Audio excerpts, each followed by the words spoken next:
दोस्तों आप सभी का बहुत बहुत स्वागत है हमारे चैनल में। इस वीडियो के अंदर अव्यय लूसेंट सामान्य ज्ञान इससे रिलेटेड जो है इम्पोर्टेंट 40 क्वेश्चन इस वीडियो में देखने वाले हैं।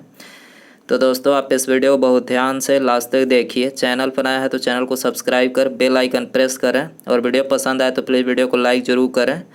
तो चलिए शुरू करते हैं। देखिए यहाँ पर हमारा पहला क्वेश्चन दिया गया है, लाल मिट्टी की प्रकृति होती है।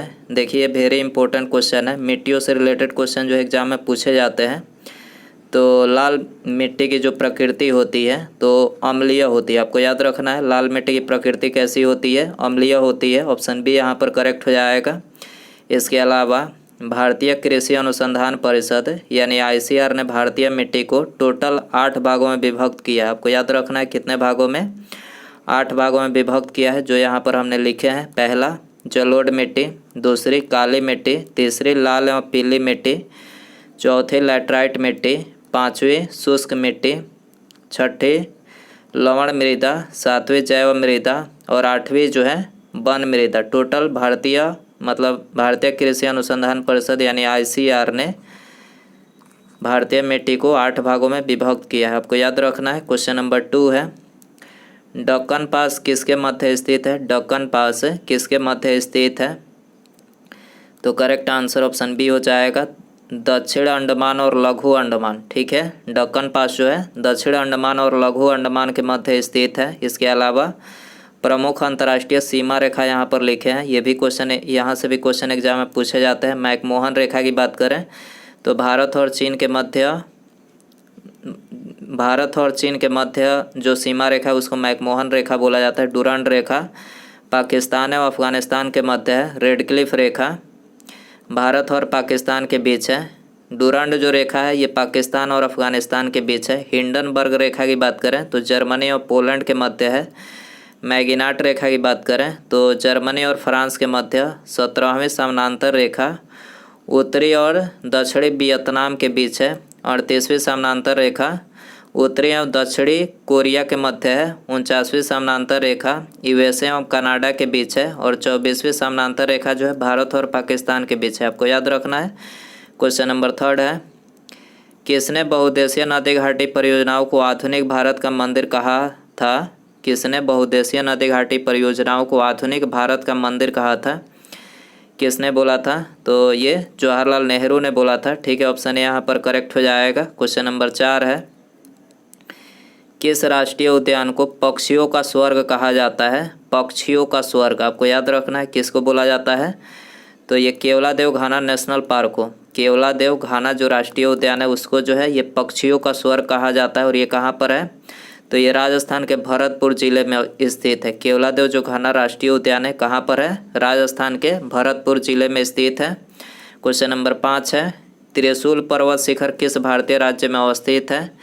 त्रिशूल पर्वत शिखर किस भारतीय राज्य में अवस्थित है? तो ये उत्तराखंड राज्य में अवस्थित है। ऑप्शन सी यहाँ पर करेक्ट हो जाएगा। क्वेश्चन नंबर 6 है, माही सुगंधा किस फसल की प्रजाति है? माही सुगंधा किस फसल की प्रजाति है? तो ये धान की प्रजाति है। ऑप्शन सी करेक्ट हो जाएगा। क्वेश्चन नंबर 7 है, किस पंचवर्षीय योजना में भारी उद्योग को प्राथमिकता दी गई थी? किस पंचवर्षीय योजना में भारी उद्योग को प्राथमिकता दी गई थी? तो ये दी गई थी दूसरी पंचवर्षीय योजना में। ऑप्शन बी करेक्ट हो जाएगा। सर्वप्रथम किस देश में मूल्य वर्धित कर यानी वैट को लागू किया गया? तो सबसे पहले जो वैट को लागू किया गया था तो ये फ्रांस में लागू किया गया था। ठीक है, ऑप्शन डी करेक्ट हो जाएगा। क्वेश्चन नंबर 9 है, एकमात्र सेंचुरी कौन सी है जहां कश्मीरी महामृग पाए जाते हैं? कश्मीरी महामृग कहाँ पर पाए जाते हैं? तो ये दाचीग्राम में पाए जाते हैं। ठीक है, ऑप्शन ए यहाँ पर करेक्ट हो जाएगा। दाचीग्राम राष्ट्रीय उद्यान कहाँ पर है? जम्मू कश्मीर में है। याद रखना है, दाचीग्राम जो राष्ट्रीय उद्यान है जम्मू कश्मीर में है। जीवमंडल सुरक्षित क्षेत्र का उद्देश्य है। जीवमंडल सुरक्षित क्षेत्र का उद्देश्य है। ऑप्शन डी यहाँ पर करेक्ट हो जाएगा। उपर्युक्त सभी है इसका उद्देश्य। कृषि उत्पादों पर प्रयोग और विकास, वन्य उत्पादों पर प्रयोग और विकास, वन्य भूमि के वनस्पति एवं प्राणी का परीक्षण। ठीक है, तो यहाँ पर ये तीनों जो है जीवमंडल सुरक्षित क्षेत्र का उद्देश्य है। क्वेश्चन नंबर 11 है, निम्नलिखित में से कौन सा बल सदैव आकर्षित होती है? कौन सा बल सदैव आकर्षित होती है? गुरुत्वाकर्षण बल जो है सदैव आकर्षित होती है। ऑप्शन डी करेक्ट हो जाएगा। शुष्क क्षेत्र का धनोद यानी एनोड किसका बना होता है? शुष्क क्षेत्र का एनोड किसका बना होता है? तो ये कार्बन का बना होता है। ऑप्शन ए करेक्ट हो जाएगा। किसी बिलियन में बिलियन की कुल मात्रा तथा उससे मिश्रित विलय की कुल मात्रा का अनुपात कहलाता है, क्या कहलाता है? तो ये बिलियन की सांद्रता कहलाता है। ठीक है, ऑप्शन ए करेक्ट हो जाएगा। क्वेश्चन नंबर 14 है, अम्ल क्रियाशील धातुओं के साथ अभिक्रिया करके निम्नलिखित में से कौन सा गैस उत्पन्न करता है? अम्ल क्रियाशील धातुओं के साथ अभिक्रिया करके कौन सा गैस उत्पन्न करता है? तो देखिए हाइड्रोजन गैस उत्पन्न करता है। ठीक है, ऑप्शन ए करेक्ट हो जाएगा। क्वेश्चन नंबर 15 है, क्लोरीन अणुओं के बीच कैसा सहसंयोजक बंधन होता है? क्लोरीन अणुओं के बीच कैसा सहसंयोजक बंधन होता है? तो देखिए एकल सहसंयोजन बंधन होता है। ऑप्शन ए यहाँ पर करेक्ट हो जाएगा। क्वेश्चन नंबर 16 है, आवर्त सारणी के किस वर्ग के तत्वों को सामूहिक रूप से क्षारीय मृदा धातुएं कहा जाता है? आवर्त सारणी के किस वर्ग के तत्वों को सामूहिक रूप से क्षारीय मृदा धातुएं कहा जाता है? तो किसको बोला जाता है? वर्ग 2। ठीक है, वर्ग 2 के जो तत्वों के समूह है उसको क्षारीय मृदा धातुएं कहा जाता है। ऑप्शन बी करेक्ट हो जाएगा। क्वेश्चन नंबर 17 है, लूनार कास्टिक किसे कहा जाता है? तो लूनार कास्टिक जो है सिल्वर नाइट्रेट को बोला जाता है। ठीक है, ऑप्शन डी करेक्ट हो जाएगा। दोस्तों वीडियो पसंद आ रहा है तो प्लीज़ वीडियो को लाइक ज़रूर करें, दोस्तों में शेयर कर सकते हैं। चैनल पर आए हैं तो चैनल को सब्सक्राइब करके बेल आइकन प्रेस करें। अगला क्वेश्चन देखते हैं, निम्नलिखित में से किसका हृदय 4 कक्षीय होता है? किसका हृदय 4 कक्षीय मतलब 4 कोष्ठक के होते हैं? तो करेक्ट आंसर ये हो जाएगा, पक्षी का जो हृदय होता है ये 4 कक्षीय होता है।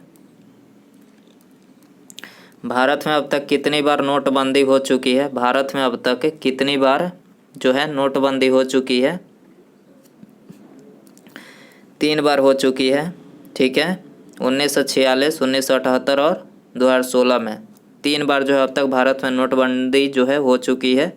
अगला क्वेश्चन है, निम्नलिखित में से कौन सुमेलित नहीं है? कौन सा एक जो है इसमें सुमेलित नहीं है? तो ऑप्शन डी यहाँ पर करेक्ट हो जाएगा। यकृत जो है शरीर की सबसे बड़ी मिश्रित ग्रंथि है, तो ये शरीर की सबसे बड़ी मिश्रित ग्रंथि नहीं है, ये केवल सबसे बड़ी ग्रंथि है।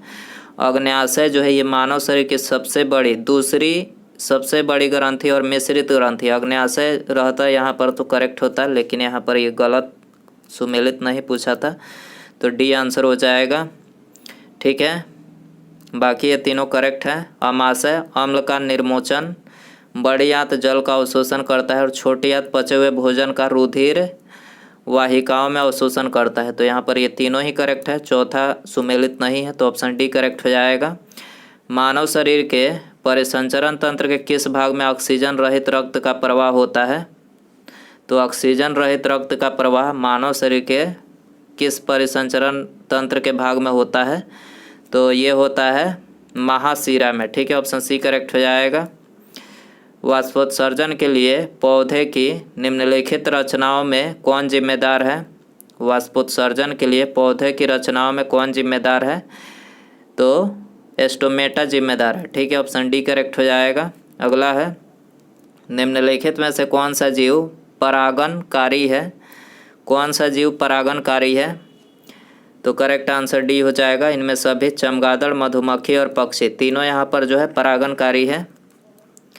खानवा का युद्ध बाबर और किस शासक के बीच हुआ? खानवा का युद्ध बाबर और किस शासक के बीच हुआ? तो ये बाबर और राणा सांगा के बीच हुआ। सी आंसर हो जाएगा। दक्षिण भारत में वैष्णव संतों द्वारा स्थापित द्वैतावाद किस संत से संबंधित है? दक्षिण भारत में वैष्णव संतों द्वारा स्थापित द्वैतवाद किस संत से संबंधित है? तो देखिए निम्बकाचार्य से संबंधित है। ठीक है, ऑप्शन डी करेक्ट हो जाएगा।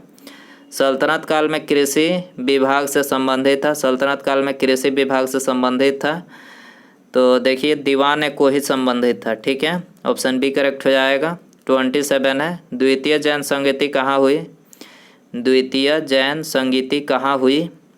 तो देखिए ये वल्लभी में हुई। वल्लभी ऑप्शन ए करेक्ट हो जाएगा। प्रसिद्ध अरबी लेखक अल-बरूनी किसके साथ भारत आया? अल-बरूनी जो था ये अरबी लेखक किसके साथ भारत आया था? तो ये महमूद गजनवी के साथ जो है भारत आया था। ऑप्शन सी करेक्ट हो जाएगा। गांव में आयोजित भारतीय राष्ट्रीय कांग्रेस की प्रथम अधिवेशन की अध्यक्षता किसने की? गांव में आयोजित भारतीय राष्ट्रीय कांग्रेस की प्रथम अधिवेशन की अध्यक्षता किसने की? तो ये जवाहरलाल नेहरू ने की थी। ठीक है, ऑप्शन ए यहाँ पर करेक्ट हो जाएगा। भारत का पहला समाचार पत्र था तो ये बंगाल गजट था। ठीक है, ऑप्शन डी करेक्ट हो जाएगा। भारत में नागरिक सेवा का जनक किसे माना जाता है? भारत में नागरिक सेवा का जनक किसे माना जाता है? लॉर्ड कॉर्नवालिस को माना जाता है। ऑप्शन सी करेक्ट हो जाएगा। निम्नलिखित में से कौन सुमेलित नहीं है? कौन जो है इसमें सुमेलित नहीं है? तो देखिए पहला दिया है शासन की संसदीय प्रणाली, तो ये ब्रिटेन से लिया गया है, ये सुमेलित है। राज्य के नीति निर्देशक तत्व तो ये भी सुमेलित है आयरलैंड से। समवर्ती सूची की अवधारणा ऑस्ट्रेलिया से लिया गया है कि ये भी सुमेलित है। और चौथा दिया गया है मौलिक कर्तव्य का विचार जो है अमेरिका से नहीं लिया गया है, ये कहाँ से लिया गया है? रूस से। ठीक है, मौलिक कर्तव्य का विचार कहाँ से? रूस से। ऑप्शन डी यहाँ पर करेक्ट हो जाएगा। धन विधेयकों के संबंध में विशेष प्रक्रिया संविधान के किस अनुच्छेद में वर्णित है? धन विधेयकों के संबंध में विशेष प्रक्रिया संविधान के किस अनुच्छेद में वर्णित है? तो ये अनुच्छेद 109 में वर्णित है। ऑप्शन ए यहाँ पर करेक्ट हो जाएगा। अगला है संविधान के प्रथम अनुच्छेद के अनुसार भारत है। संविधान के प्रथम अनुच्छेद के अनुसार भारत है तो ये भारत जो है राज्यों का संघ है। ठीक है, पहला अनुच्छेद जो है ये संविधान के अनुसार एक राज्यों का संघ है। ऑप्शन ए यहाँ पर करेक्ट हो जाएगा। धर्म आदि के आधार पर विभेद या प्रतिषेध एक मूल अधिकार है। निम्न में से किसके अधीन वर्गीकृत किया गया है? तो देखिए ये समानता के अधिकार के अधीन जो है वर्गीकृत किया गया है। ठीक है, तो सी आंसर हो जाएगा। निम्नलिखित में से कौन सा कथन असत्य है? कौन सा कथन इसमें से असत्य है? तो देखिए यहाँ पर ऑप्शन सी करेक्ट हो जाएगा। उपराष्ट्रपति का चुनाव भारत का राष्ट्रपति करता है तो देखिए ये कथन जो है असत्य है। बाकी कथन जो है करेक्ट है। राष्ट्रपति पद के लिए प्रत्याशी की न्यूनतम प्रत्याशी की आयु जो कम से कम होनी चाहिए 35 वर्ष होनी चाहिए, ये करेक्ट है। उपराष्ट्रपति राज्यसभा का सभापति होता है, ये भी करेक्ट है। भारत के चौथे राष्ट्रपति बीपी गिरी थे। ठीक है, तो यहाँ पर ये तीनों ही करेक्ट है जो कि असत्य पूछा गया था, तो ऑप्शन सी यहाँ पर करेक्ट हो जाएगा। निम्नलिखित में से किस संविधान संशोधन द्वारा दिल्ली को राष्ट्रीय राजधानी का दर्जा दिया गया? किस संविधान संशोधन के द्वारा जो है दिल्ली को राष्ट्रीय राजधानी का दर्जा दिया गया? तो ये 69वें संविधान संशोधन के द्वारा दिया गया था। ऑप्शन बी यहाँ पर करेक्ट हो जाएगा। बोहरा समिति का संबंध किससे है? बोहरा समिति का संबंध किससे है? राजनेताओं तथा अपराधियों की साठगांठ से। ठीक है, बोहरा समिति का संबंध किससे है? राजनेताओं तथा अपराधियों की साठगांठ से है। ऑप्शन डी यहाँ पर करेक्ट हो जाएगा।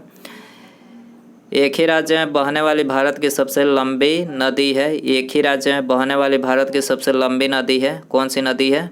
लूनी नदी है। ठीक है, लूनी नदी है। लूनी नदी जो है ये राजस्थान की एक महत्वपूर्ण नदी है, याद रखना है। लूनी नदी राजस्थान की एक महत्वपूर्ण नदी है। उसके बाद यहाँ पर हमारा अगला क्वेश्चन है। ठीक है, विश्व कप फुटबॉल के प्रथम विजेता देश आपको बताना है। इसमें आपके लिए होमवर्क क्वेश्चन रखते हैं। विश्व कप फुटबॉल के प्रथम विजेता देश आपको इसमें बताना है। Italy, Argentina, Uruguay, Czechoslovakia. तो दोस्तों यदि आपको इसका आंसर पता हो तो कमेंट बॉक्स में ज़रूर बताएं, और वीडियो पसंद आया हो तो प्लीज़ वीडियो को लाइक ज़रूर कर दें। ठीक है, और अपने दोस्तों में शेयर कर सकते हैं। चैनल पर नया है तो चैनल को सब्सक्राइब करके बेल आइकन प्रेस करें। ठीक है, मिलते हैं अगले वीडियो में। नमस्कार, जय हिंद, जय भारत।